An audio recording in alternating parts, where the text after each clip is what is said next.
everyone, and welcome back to Simply English Channel, where learning English is easy, natural, and fun. I'm Mia. And I'm Alex. Hi, Mia. Hi, everyone. I'm excited about today's topic. It's something we use every single day. That's right, Alex. Today we're talking about time. How to ask the time, how to say the time, and how to use it in real conversations. Oh, yes. Time is everywhere. We use it when we wake up, go to school, meet friends, take the bus. Everything is about time. Exactly.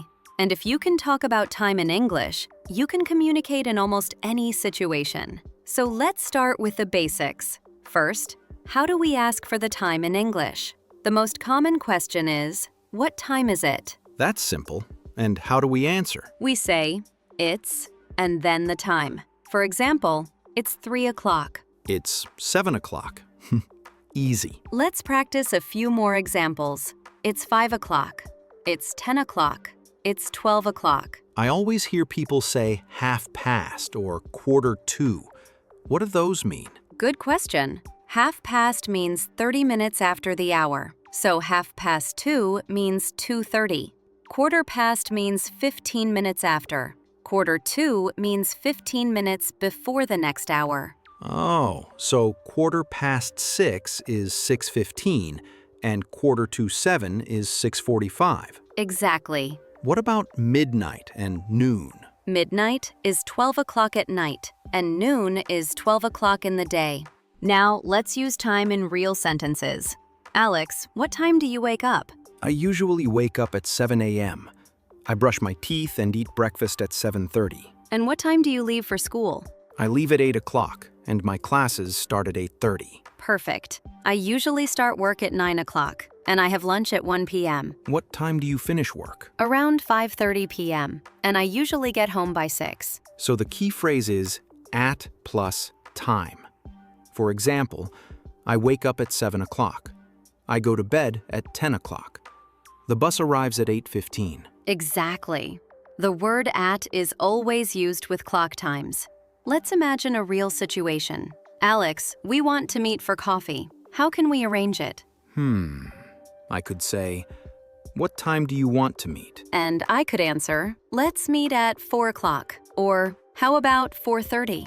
I could also ask, what time does the cafe open? Yes! And the answer could be, it opens at 9 a.m. And we can make plans like, the movie starts at 7:15.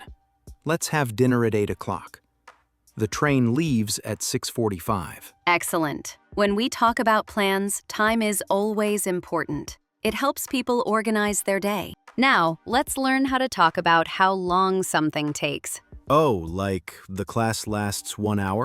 Exactly. Or, it takes 20 minutes to get to school. So I can say, it takes me 10 minutes to walk to the bus stop.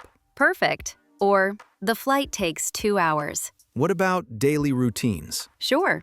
I study English for 30 minutes every day.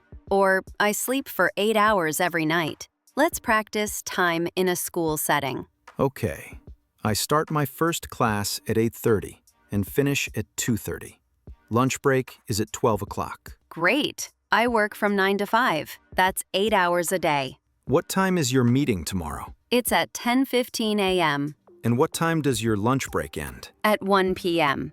Let's try some useful phrases. The meeting starts at 3 o'clock. The lesson ends at 11:30. The shop closes at 8 o'clock. The show begins at 9:15. I see. We use different verbs. Start, end, open, close, begin. But always with at. Let's do a mini dialogue in a real situation. You're asking about a train schedule. Okay. Excuse me, what time does the train to London leave? It leaves at 5:20 p.m. And what time does it arrive? It arrives at 7:45. Great. Another situation. Ordering food delivery. What time will the food arrive? It should arrive around 6:30. And at the cinema? What time does the movie start? It starts at 8 o'clock. Now, Alex, we've learned how to ask and tell the time. But to sound more natural, we need to use two very important words, before and after. Oh yes, I always hear people say things like before lunch or after work. Exactly. These words help us explain when something happens in relation to something else. For example, I brush my teeth before breakfast. I do my homework after school. That's easy. I can say, I check my phone before I go to bed. Perfect. And I take a shower after I wake up. This is very useful. It makes my sentences sound longer and more natural. Now let's learn two more very useful time expressions. By and in. What's the difference? By means before or at a specific time. For example, I need to finish my homework by 8 p.m. This means it must be finished before 8 p.m. or exactly at 8 p.m. I see. So I can say, please be here by 6 o'clock. That means not later than 6 o'clock. Exactly.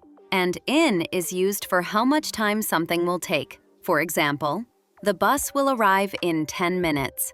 Or, I'll call you in an hour. Oh, so in talks about the future time period. Right. Try a few. I'll finish the book in 2 days. Good. And we have to leave by 5 o'clock. Let's practice with a real situation. We're at a train station in London. Okay, I'll be the traveler. Excuse me, what time does the train to Manchester leave? It leaves at 2:45 p.m. And when does it arrive? It arrives at 5:30 p.m. Perfect. I need to meet my friend by 6, so I'll have enough time. Great use of by. And if you're early, you can say, I arrived before 6 o'clock. This is so useful. I feel like I can travel anywhere now. Exactly. Knowing how to talk about time makes traveling much easier. Let's do another real-life situation, this time at the airport. Okay, what time is our flight to New York? It's at 11:15 a.m., but we should be at the airport by 9 for check-in. And how long is the flight? It takes 7 hours and 20 minutes.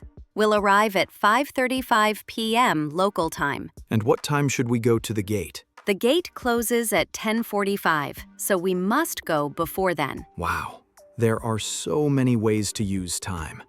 At for exact time, by for deadlines, before and after for order, and in for future time. You got it, and you're already speaking more naturally. Now, let's talk about how often things happen. This is another part of time. Like every day, once a week, or twice a month. Exactly. These phrases help describe how frequently something happens. I study English every day. I go to the gym twice a week. We visit our grandparents once a month.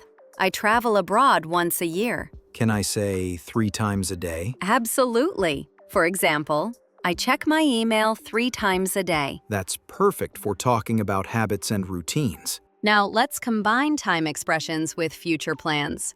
Oh, I like this part. I always want to talk about future events. Try these sentences.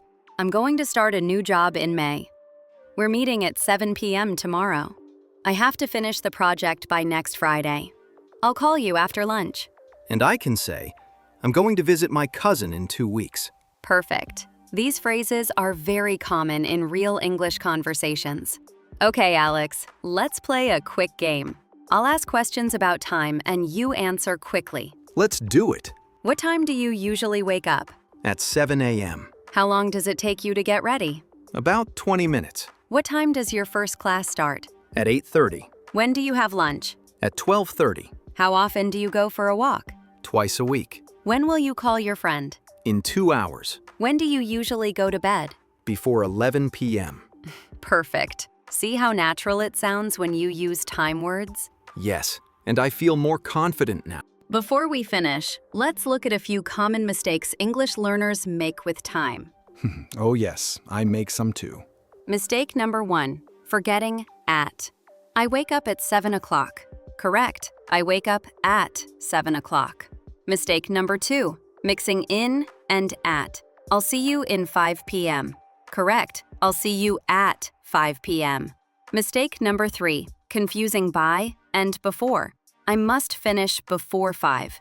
This is okay, but by 5 is more natural for deadlines. That's good to know.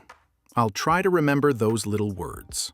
They're small, but they're very important. Now let's put everything together with a story. Great idea. I'll try to tell my schedule. I wake up at 6:45 a.m. and get dressed before 7. I eat breakfast at 7:15 and leave the house by 7:45. It takes me 20 minutes to get to school, and my first class starts at 8:30. I have lunch at 12 and finish school at 2:30. After school, I usually meet my friends for an hour. I get home by 5 o'clock, do my homework before dinner, and eat at 7 o'clock. I watch TV for 30 minutes and go to bed at 10 o'clock. I try to sleep for 8 hours every night. That was excellent, Alex. That's how native speakers talk about their day, full of time words and details. So, today we learned everything about time: how to ask for it, how to tell it, how to use it with routines, plans, and schedules. And now, I feel like I can talk about my whole day in English, from morning to night. Exactly. Time is everywhere in language. Once you master it, your conversations become much more natural. Before we say goodbye, we have a few things to ask. Subscribe to our channel, Simply English Channel, so you never miss a new episode. Likewise, this video if it helped you learn. It really supports us. Comment below and tell us, what time do you usually wake up? What time do you go to bed? And please share this video with a friend. Learning English together is always more fun. Thank you all for listening today. We hope you enjoyed this episode as much as we enjoyed making it. Until next time, keep practicing, keep speaking, and keep learning English with us. Goodbye, everyone. Bye-bye.